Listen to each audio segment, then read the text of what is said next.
ordre. Enfin, non, bon, alors, là, sur les scopes, moi je pense que c'est très intéressant. Il y a 250 ans, quand j'étais jeune, donc mon premier engagement politique, c'était pour une organisation qui s'appelait les comités communistes pour l'autogestion, vous voyez ce que je veux dire. Donc, j'étais à fond pour l'autogestion, et j'ai pêché, oui. Bon. Voilà, je pense que le problème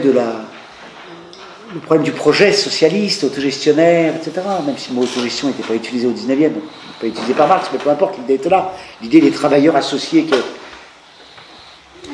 je pense que ça comment dire, il y avait un angle mort qui était celui de la délégation de pouvoir, en fait.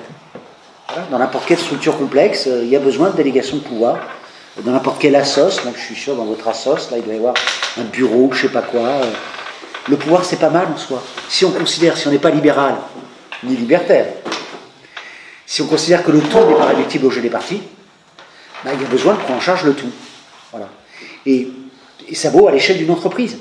Donc vous avez évoqué les scopes, 80 000 personnes, alors que l'économie sociale et solidaire, c'est plus de 2 millions de personnes. Vous voyez ce que je veux dire?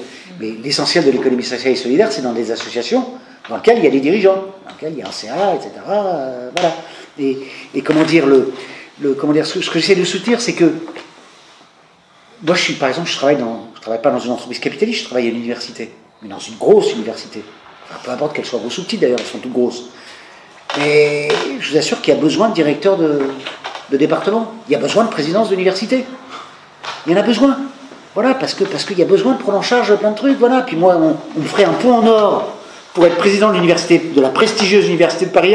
Je dis non, parce que ça me gave. Ça ne veut pas dire que j'ai pas d'ambition par ailleurs, je sais pas quoi, faut pas mentir, mais sincèrement, ça me gave. D'accord? Donc, voilà. Et tout le monde, dans les entreprises, tout le monde n'a pas envie d'assurer le pouvoir de... Et là, pour le coup, il faut creuser le salariat. Parce que le complément de l'idée de l'entreprise autogestionnaire socialiste, c'était l'idée à l'abolition du salariat. C'était ça, le programme. Sérieusement, aujourd'hui, on défend le salariat, y compris par rapport aux nouvelles formes d'auto-entrepreneuriat, etc. Le salariat, il met une dimension émancipatrice. Il y a un très bel ouvrage de Claude Didry, qui s'appelle L'invention du travail, qui est très très beau, qui est très très beau là-dessus, qui est sorti il y a quelques années. Le salarié a une dimension émancipatrice. D'abord, quand on est salarié, contrairement aux auto-entrepreneurs, on est inscrit dans un statut. On a un statut de salarié avec des droits qui sont quand même pas rien, d'accord? Droit à la protection sociale, droit du travail. Et puis on est inscrit dans un collectif.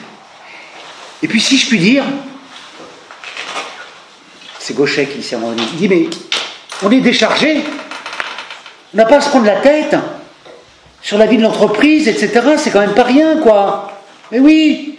Et donc, si vous voulez, moi, je suis pour qui peut plus, peut le moins. Peut-être que dans un siècle, 2 siècles, il y aura la coopérative, ça sera le modèle dominant, j'en sais rien. Mais enfin, qui peut plus, peut le moins. Et là, pour le coup, le dialogue franco-allemand a du bon. À minima, faisons ce qui se fait en Allemagne, en France. Prenons appui sur ce qui se fait en Allemagne.